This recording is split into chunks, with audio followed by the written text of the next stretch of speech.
This conference will now be recorded. For this week, we're actually going to break down this lesson into 2 weeks. Because there's quite a bit of material. And this first week, we're going to look at some of the issues of having a business, but we're going to also take some time because I think it's important to see how this works in the real world. And we're going to look at 3 different tax cases, and we're going to have a couple assignments due based on those to make sure you had read and understood them. That's going to take up quite a bit of our first lesson. And then as we move into the second part of the lesson, we'll get into more home office deductions, as well as some depreciation issues, kind of the changes in the tax law and what's different between Accounting 101, financial depreciation, and tax.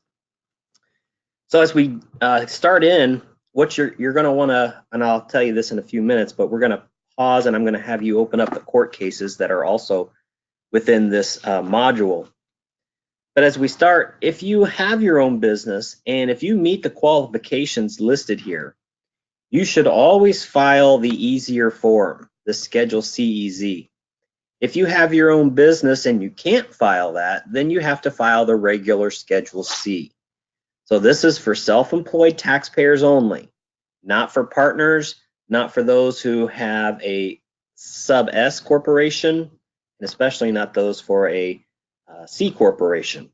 This is also not applicable for not-for-profits. This is if you have your own little business.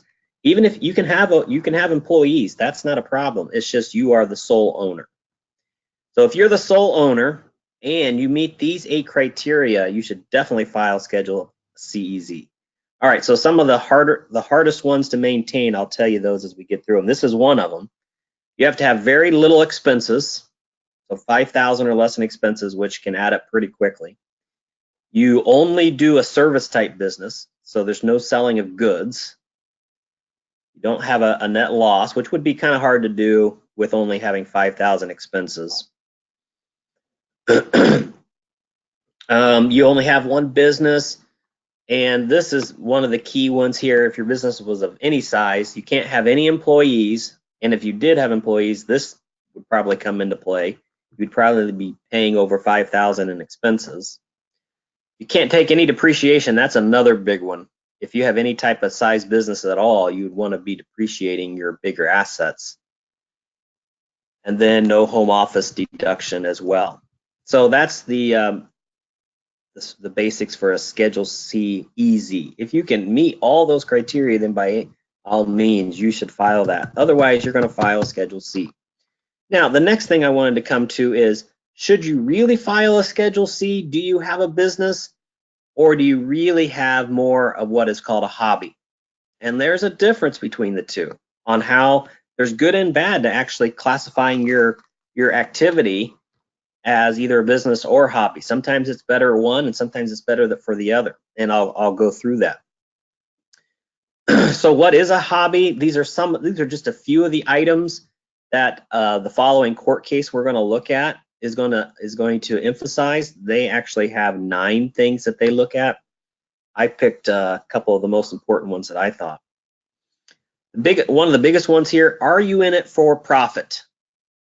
And basically what that means is, do you expect to make money?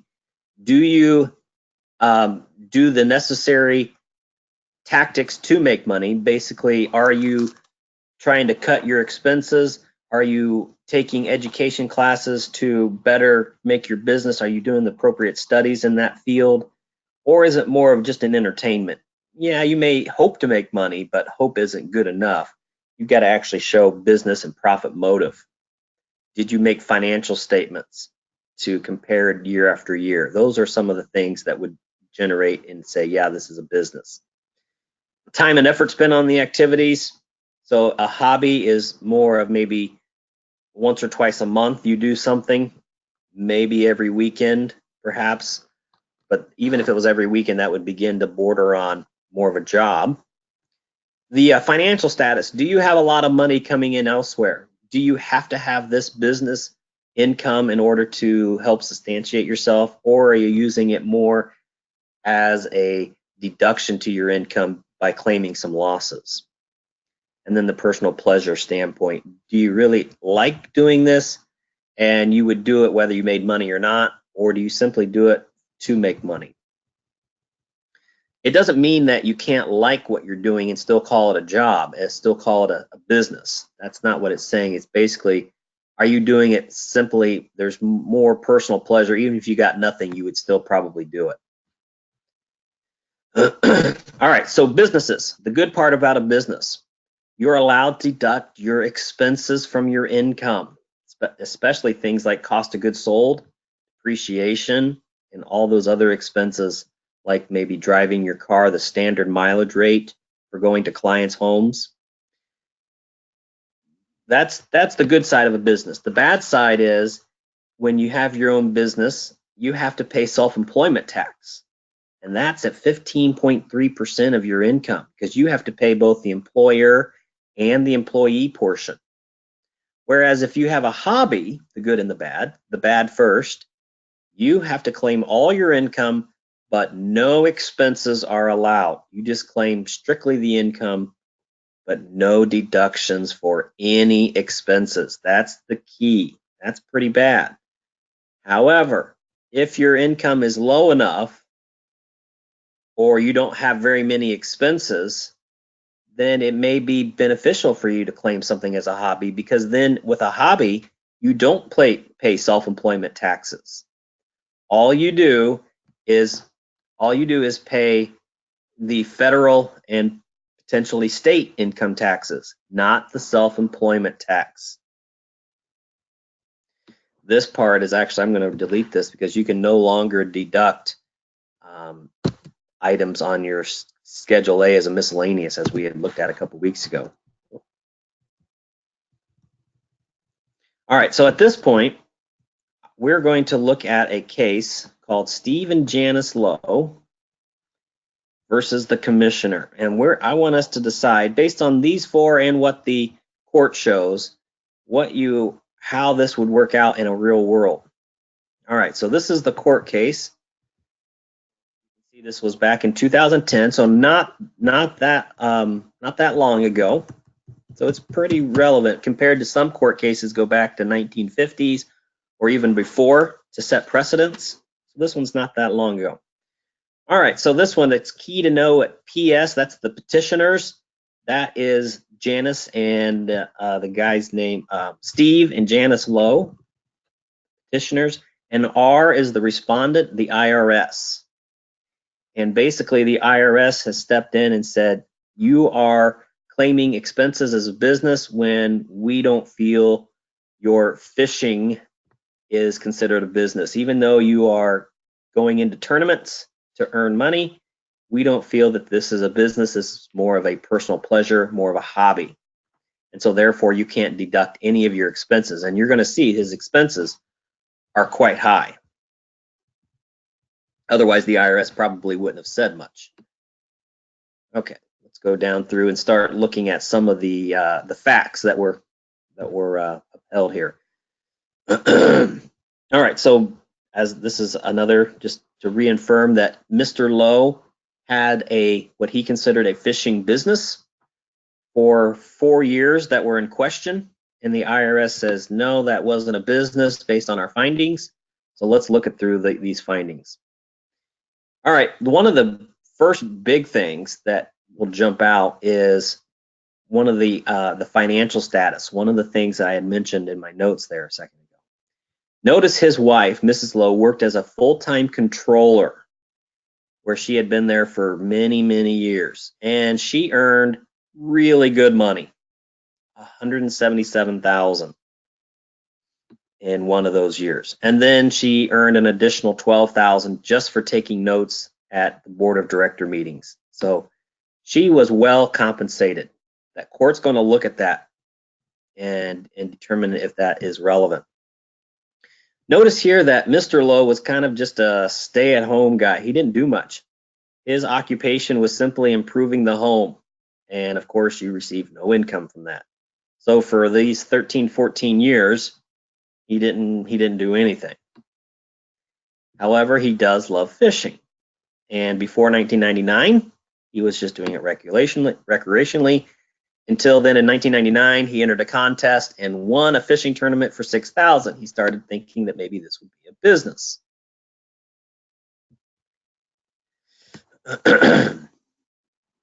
Okay, so he in 2005 he kind of started up his business and did 26 tournaments.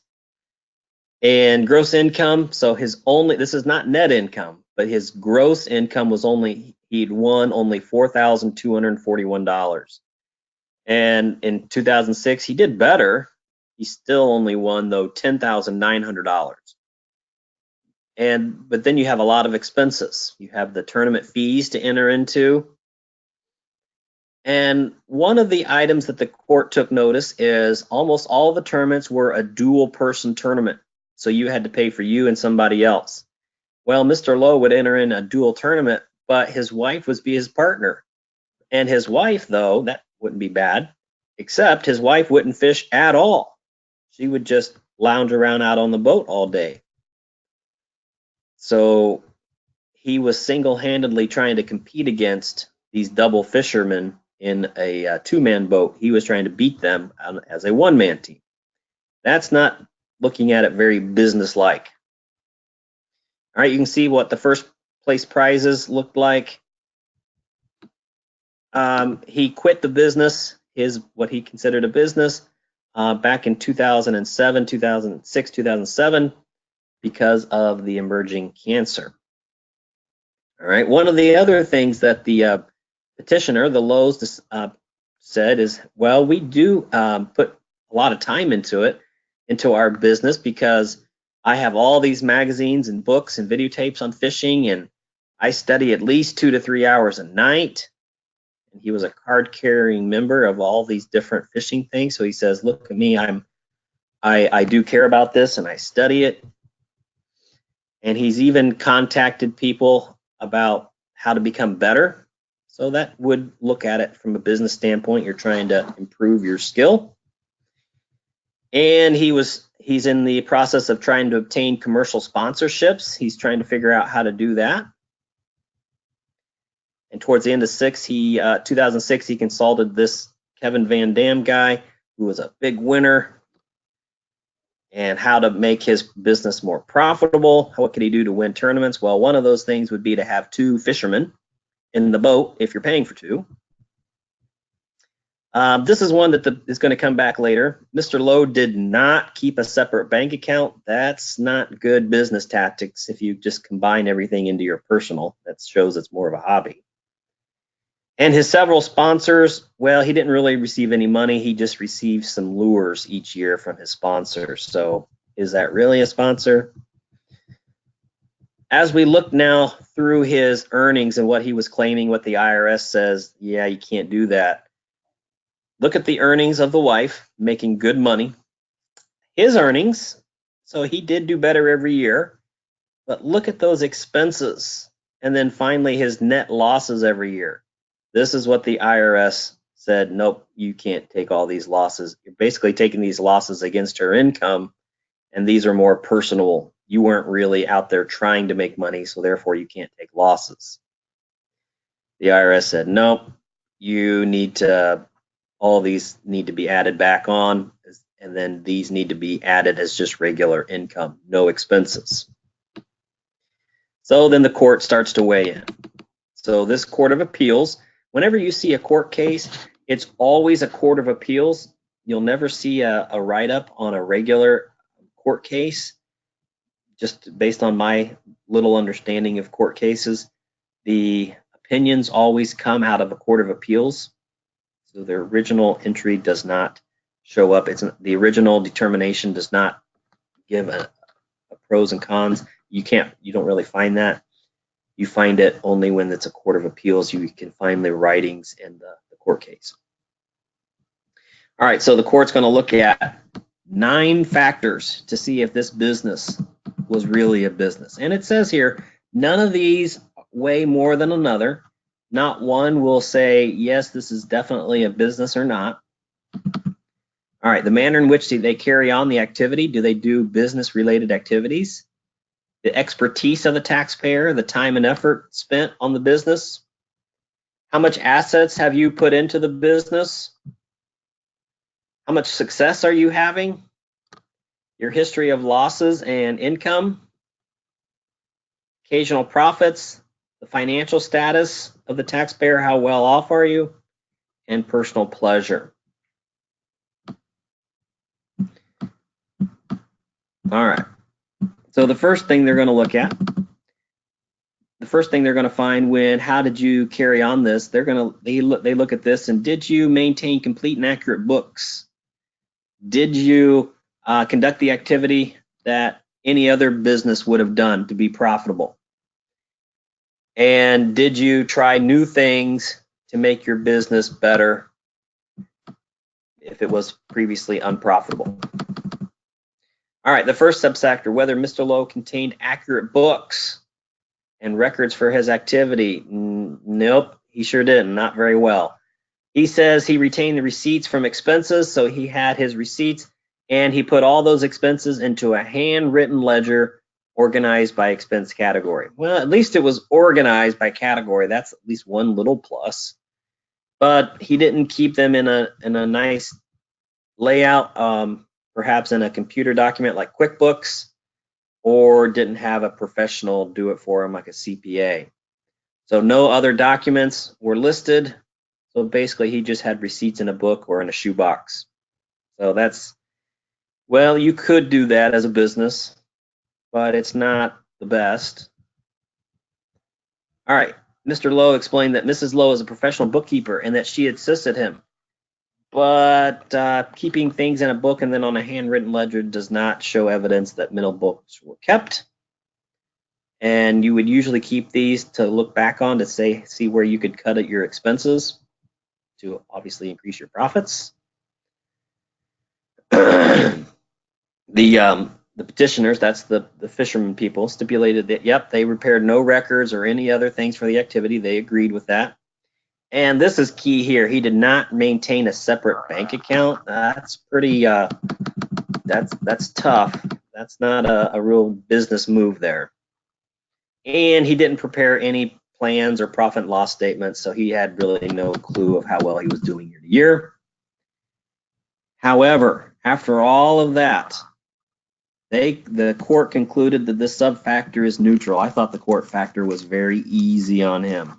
From everything that I had read there, it sure seemed like this was more in the IRS favor. But he did keep some receipts. He did keep his receipts and kept them in organizational manner.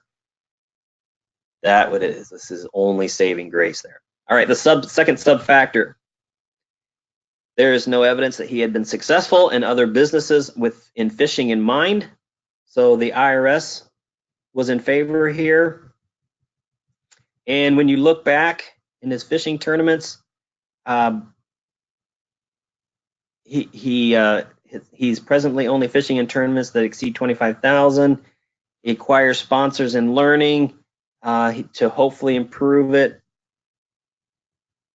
So in this case, although respondent asserts Mr. Lowe did not receive any money, he did receive some free bait. So he did have a little bit of sponsorship. And by going into the hopes of winning these higher tournaments and talking to experts, the IRS actually concluded that this sub-factor went to the petitioner. So one was neutral, a sub-factor, the very first one, barely. One went to the respondent, one went to the petitioner. So overall, they concluded that in his business profit motive here, it is neutral, which I think was very helpful for Mr. Lowe. In this case, I don't know that he should have been considered neutral. I think this one should have went to the respondent, in my opinion. All right, his expertise. The court concluded that he has certainly engaged in extensive study by studying 2 to 3 hours a night, and with all his collection of videos. Did he really spend 2 to 3 hours a night? I don't know that there's any proof to that. That would be it's tough to substantiate, so the court had to go on his word, I guess. He was a skilled fisherman because he won at least 2 tournaments, so he did know how to do it. So I think you can see how the court's going to rule on this one. The court did rule in favor of the Mr. Lowe, saying that, yep, we agreed to this one. So right now it's, if we don't count the first one, it's Mr. Lowe 1, IRS 0. Time and effort, possibly up to 60 hours a week in his fishing, going out and days on end fishing out on the lake. Okay, and all of his studies. And that fishing activity is his only job and no other income. So the court looks at that and says, okay, that makes sense that this is possibly your job. So they conclude that that's to the petitioner. All right, this is not looking good for the IRS. Mr. Lowe 2, IRS 0. All right, do your assets, do you have assets? Do they appreciate in value? He admitted, Mr. Lowe admitted that they has no assets using the fishing activity that will increase. So this goes to the respondent. I don't really get that one too much. A lot of businesses may not have things that increase in value. But anyway, so that one was an easy one for the IRS. So it's 2-to-1. The success in carrying on similar or dissimilar activities. Whoops. Obviously, he was not having any success. He had losses every year. So this one factors the respondent, the IRS. So it's now 2-to-2. History of losses related to the activity. Mr. Lowe concluded that, or stated that, with this being a startup business, losses aren't necessarily a means that you are not participating in doing everything you can. So he says that those 4 years were well within the first 5 that most people say you need to have a startup business get successful.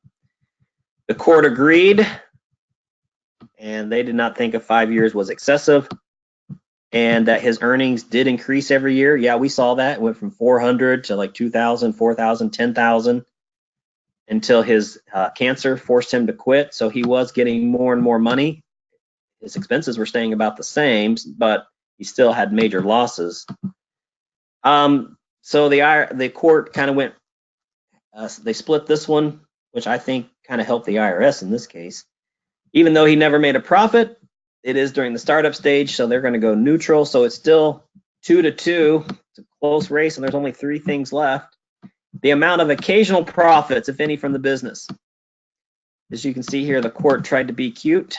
They tried to throw in some little things every now and then. I think it was kind of funny. They have yet to reel in any profits, and that simply that you hope to get profits doesn't mean that you're necessarily in a business mindset.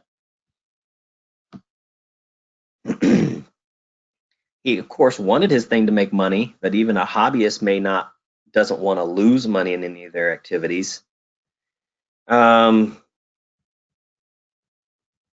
We find this favor in, so just because he wanted to win, didn't want to lose, the court said, nope, that's not quite enough. His winnings were never close to covering his entry fees or his travel costs. The IRS wins that one. Now there's 2 left, so it's IRS 3, Mr. Lowe 2. The financial status of the taxpayer, this one's going to hurt him. Mr. Lowe had significant income from her other job, and the losses were allowing them to bring down her income for a lower tax. So he clearly enjoyed the activity and likely would have incurred significant fishing costs yearly for his personal pleasure. We find this favors the IRS. All right, it's the IRS for him too. It's not looking good. Elements of personal pleasure. This one they actually do neutral because they said just because you have a business doesn't mean it doesn't have to be pleasurable. So that one they did either way.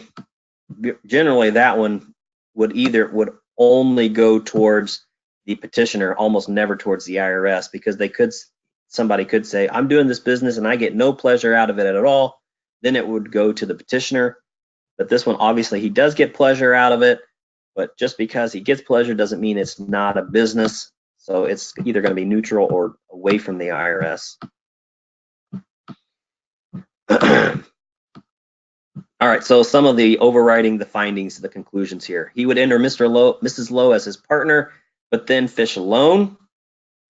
So he had to double his entry fees. That doesn't have a profit motive, and you have a less person fishing. You're trying to beat 2 people. That's what this is saying here. He's going to have to catch more fish alone than two people together. He does recognize that if he did win, he wouldn't have to split the earnings. Okay, but your chances of winning are pretty slim. Favors the respondent for that one, so that's another IRS.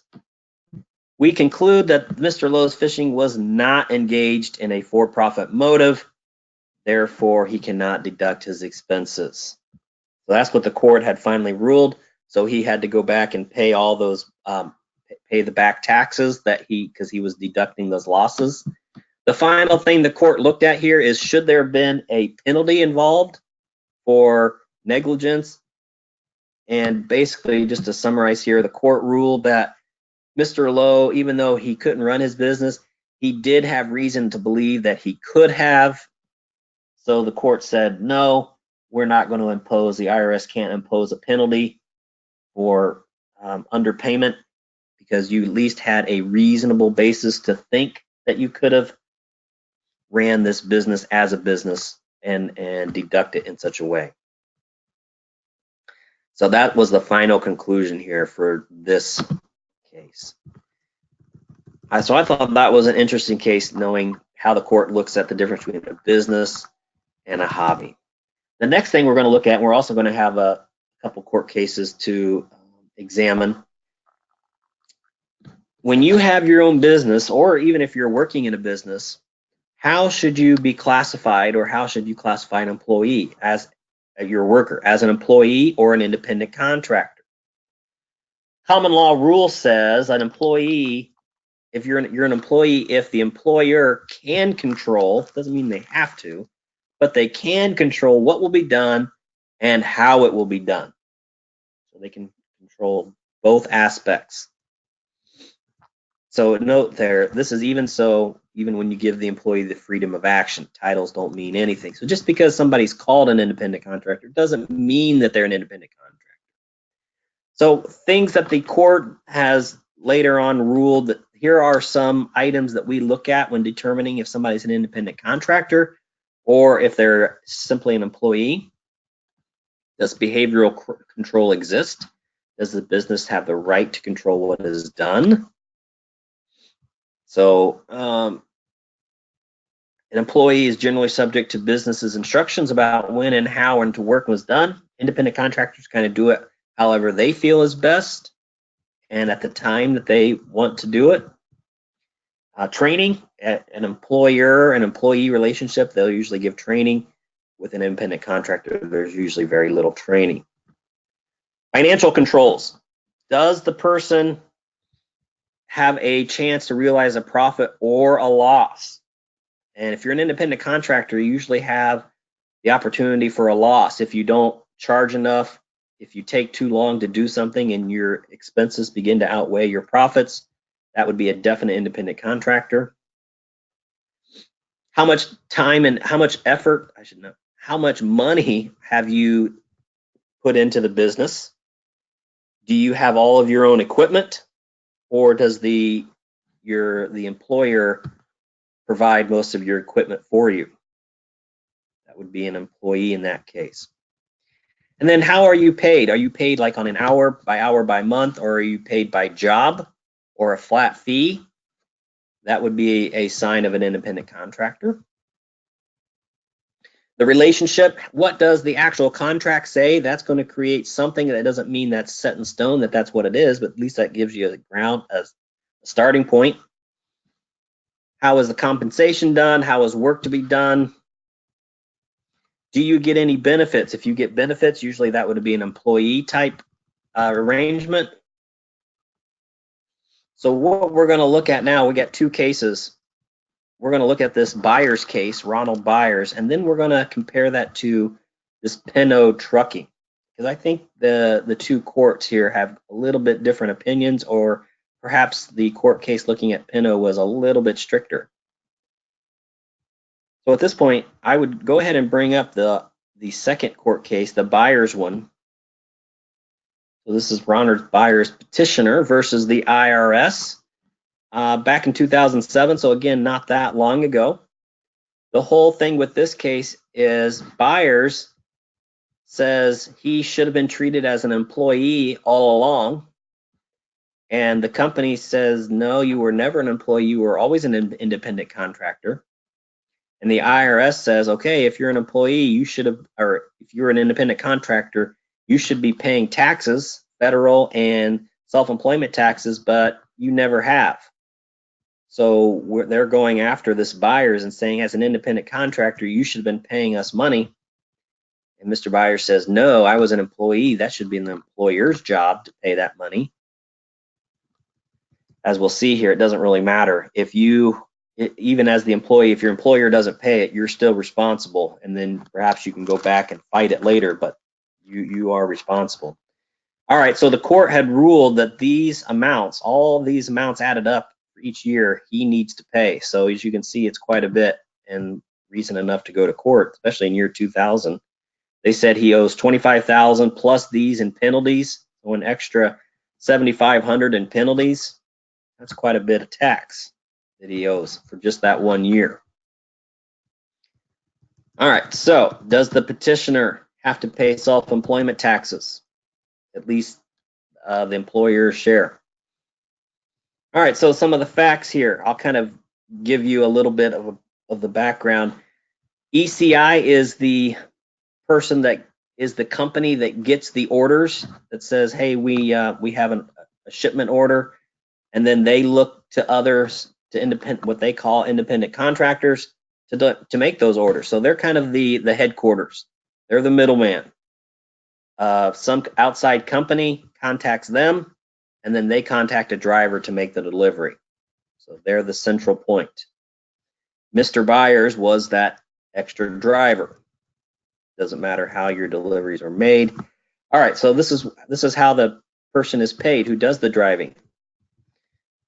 All right, we're going to use some easy numbers here. The petitioner is paid 70% of whatever ECI was billed to its customers. Okay, so ECI, the headquarter company, let's say they charge $100 to deliver this package, whatever it would be. ECI then pays 70 of that 100 to the driver. Okay, and I'll keep a few little notes here. We got ECI gets paid 100. The driver of that gets 75. Because we'll come back and we're going to have one more number to put in here. ECI is a kind of like the dispatch company. Think of it kind of like a in New York City, the cab companies, how they have dispatch. If a truck driver wished to work, they would call in and see if there were any jobs available. And if there were and they wanted to take it, they could. Truck drivers determine for themselves which routes to take. Now, this is going to be important as we look at the next case as well. And what order to make those pickups.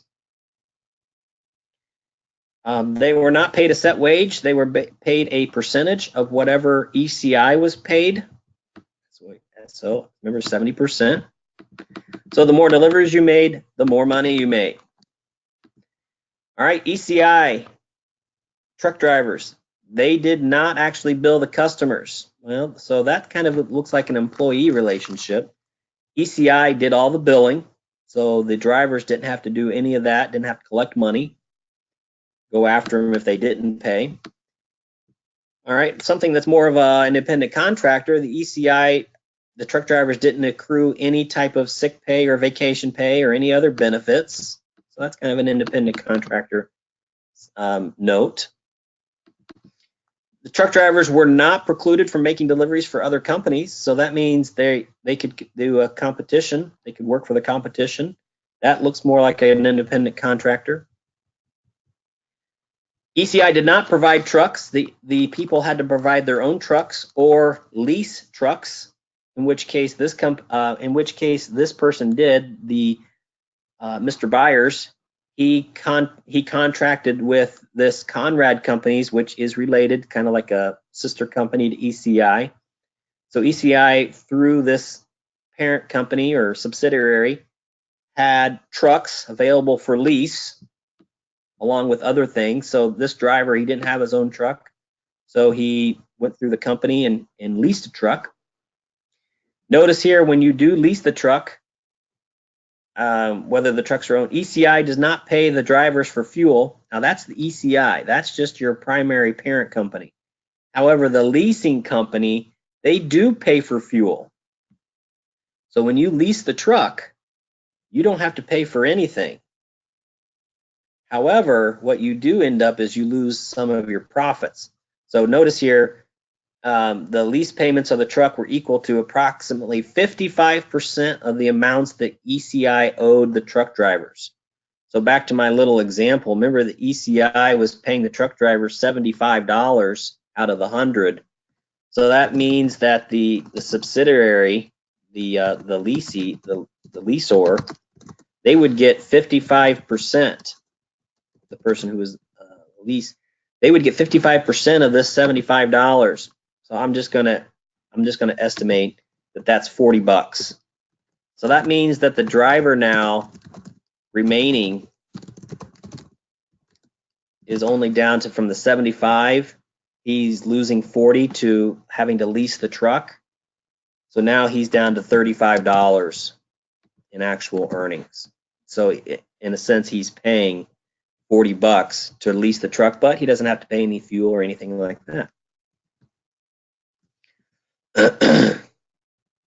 All right, so we'll start some of the other facts now too. ECI treated his truck drivers as independent contractors, and it was stated in the operating agreement as such. Okay, so that makes a difference in this case. Remember that. Mr. Byers had agreed to be responsible for any wages, because that was in the contract, withholding of any taxes, Social Security payments, or any other salary deductions. They are paid twice a month from ECI, with the leasing company taking out their share. All right, let's keep going down.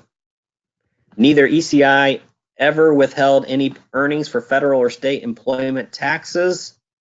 So they didn't pretend to, and they sure didn't. They didn't even, that was part of the operating agreement. ECI submitted to the respondent 1099 miscellaneous forms, so not W-2 forms as it says down here. They did not receive W-2 forms. 1099 miscellaneous is how independent contractors are provided wages, I guess if you want to call it that, and how it's claimed to the IRS. And then as you can see here, gross earnings less the truck payments, how much he actually earned on a year basis from his whatever if he considers it employee income or independent contractor income. So besides the first year, about $40,000 a year in earnings. Mr. Byers never requested a W-2 up until this point. He also never made any estimated tax payments, or did he not file any tax returns? That's two biggies. Even if you were an employee, you still have to file a tax return and make federal tax payments. So that's not looking good for Mr. Byers in that case. But Mr. Byers is still claiming the employer should have done it, and at the very least, they should pay for the self-employment taxes on the business side. Respondent also had found through an audit that there were a lot of unexplained funds deposited into the petitioner's bank account and not showing up as being, of course, not on his taxes because he didn't ever pay taxes or file a return. All right, so here's how the court ruled. An employer's failure to withhold employee federal wages does not exclude the person from having to pay. So that was the first thing that was found here, that just because the employer doesn't withhold it doesn't mean you are let off the hook. Petitioner refused to testify about that he had not received from ECI any other earnings in these other years from non-1099s. Ooh, that's not good. He refused to testify about those earnings that were unspecified on his bank account. Mr. Byers argues that the amounts deducted from ECI for the truck lease payments should be recharacterized as federal income tax withholdings and not actually lease payments. He's saying, yeah, you took money out of my check, but it really shouldn't have been considered lease payments. Should have been really independent contractor payments. Oh, that's weird. Okay, so I guess he doesn't have to pay any lease. Petitioner argues that he owes no tax and actually a refund should be provided to him for overpaying of federal taxes. Well, I don't really see where he paid any federal taxes, so I'm not sure where he got that. So that's kind of funny. All right, court again said the taxpayer is not entitled to any federal income, any credit towards federal income and employment taxes because the taxes were not actually withheld, basically saying you can't get away scot-free because the employer may have messed up. You're still eligible and have to pay it. So therefore, no federal taxes or self-employment taxes were ever withheld from the petitioner there, and he never paid them. So in deciding whether he's a contractor, they're going to look at 7, and in this case, 9 different items. I highlighted what I think are the 3 most important, the top 3. And then we're going to look at a few of these to see if he's an independent contractor or not. All right, so the 8th Circuit of Appeal. So remember that this is the 8th Circuit of Appeal, especially when we get to the second court case, how they would file. All right, the first one. Did the petitioner control the manner in which he was, how was the manner, as an independent contractor where he could do whatever he wanted, or as an employee where he had to do certain things? Petitioner controlled the old manner with he scheduled and made pickups and deliveries. So this court said that this was an independent contractor relationship. So that favors Mr. Byers. Remember this as we get to the second court case. Investment into the work-related activity, into the tools. Petitioner was required to either own or lease, meaning the ECI was not providing it to him as part of the job. So therefore, they considered this, since he did lease his own truck, another independent contractor relationship. So now it's Byers 2, IRS 0. Petitioner was not paid a fixed wage, but a percentage of amounts billed, and that depended on how efficient the driver was. I think that's being very nice on the courts to say that, because usually truck drivers, they're not going to go 30 miles out of their way for no reason. So therefore, you are going to be efficient as possible. So notice this one again. Remember this. They considered this an independent contractor because he was paid not a fixed wage, but a set amount of gross, a percentage. So now it's 3-0, Byers versus IRS.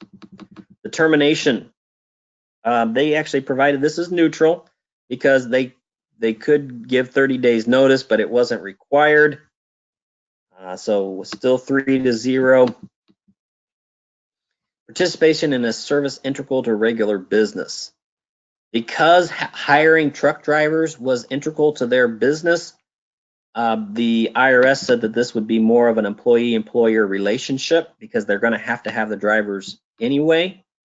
So now it's 3-1. The length of the relationship, since this guy had been with the company for 6 years, that indicates more of an, I'm sorry, I was saying, when I kept saying independent contractor, that would be favoring the IRS. So ignore what I said a few minutes ago. It's 3-1 actually. So it's IRS 3. Whenever it's an employment, that dings for Byers. That says, okay, you win that one. With this being almost 6 years, it's considered a long-term relationship. This is this would be a second benefit for Byers. So it's now IRS 3 as an independent contractor, 2 for the employment. The intent of the relationship, well, the operating agreement absolutely said he was an independent contractor. He was paid 1099s, miscellaneouses, not getting W-2s. This favors the IRS that it's an independent contractor, so it's 4-2. Costs incurred.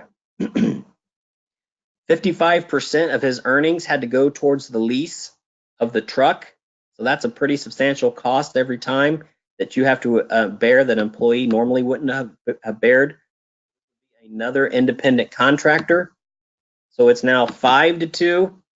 And I think you can see as we're going here, eventually we conclude that the person is an independent contractor as they originally stated, and therefore should be taxed as such.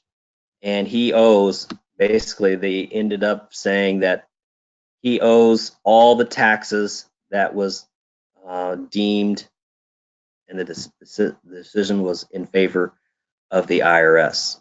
At this point, we're going to take a break. We're going to pause the video potentially, and I'm going to start a second video where we finish up. We're going to look at the second court case in this type of issue, and it's hopefully you'll still remember these items, and if you can, at least go to the second court case in not too long so you can compare how the courts are different.